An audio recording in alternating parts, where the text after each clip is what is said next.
ኪሳችሁን ቆጠብ አድርጋችሁ ይሄን አሰራር መሞከር አለባችሁ። ሰላም አለይኩም እንዴት ናችሁ? ዛሬ እዚህ ላዛኛ አሰራር አሳያችኋለሁ። በጣም ቀላል የሚጣፍጥ አሰራር ነው። ስትሰሩ ውስጡ ድርቅ የሚልባችሁ ከሆነ ወይ ሶስ አሳነሳችሁት ነው ወይ ስጎ ወፍራችሁ ነው። ስራው ስትጀምሩ በደረቅ ድስት ዘይት ሳታደርጉ መጀመሪያ ሽንኩርቱን ትጠብሱታላችሁ። አንዴ ከጠበሳችሁት በኋላ ዘይት አድርጋችሁ ትጠብሱትና ነጭ ሽንኩርት ታደርጉበታላችሁ። ከዛ እሱን አንዴ ከጠበሳችሁት በኋላ የተፈጨ ስጋ ታደርጉና አንድ ላይ በደንብ ውሃውን ትፍት እስኪያደርግ ድረስ አንዴ በደንብ ጥብስ ታደርጉትና የተፈቀፈቀ ካሮት አድርጋችሁ መጥበስ ነው ስራው እንዳለም አሁንም ጥብስታላችሁ። ከዛ በርበሬ፣ መከለሻ፣ ሮዝመሪ ፓውደሩንና ቆንዶ በርበሬ ጨው አርጋችሁ አሁንም ከቅመም ጋር ስጋውን ጥብስታላችሁ። ከዛ አንድ 5 ቲማቲም ጨምሪበታለሁ። እሱን ውሃ አርጋችሁ መቅጠን የለበትም እንዲንተከተክ ተውታላችሁ። ከቀጠነባችሁ በመሃል ውሃ ጨምሩበት ማለት ነው።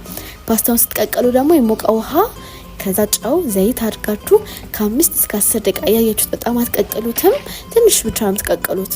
እንዳይጠባበቅባችሁ ደግሞ እያማሰላችሁት ስታጠሉት በረዶ አርጉበት። በደም ቀዝቃዛ ውሃ ካረጋችሁ በኋላ በረዶ አርጉት። ስትጠቀሙ ደግሞ ወደ ተጠቀሙት። ቀቅላችሁ አስቀምጣችሁ አታቆዩት፣ ለዛ የሚጠባበቅባችሁ። ስጎም እንደዚህ ሆኖ ደርሷል። አልወፈረም አልቀጠነም። ፓትራችሁ ላይ ዘይት ታረጋላችሁ። ዋይት ሶስና ስጎ ላዛኛ እያረጋችሁ ትደረድሩታላችሁ። በመሃል ቺዝ ማድረግ ትችላላችሁ።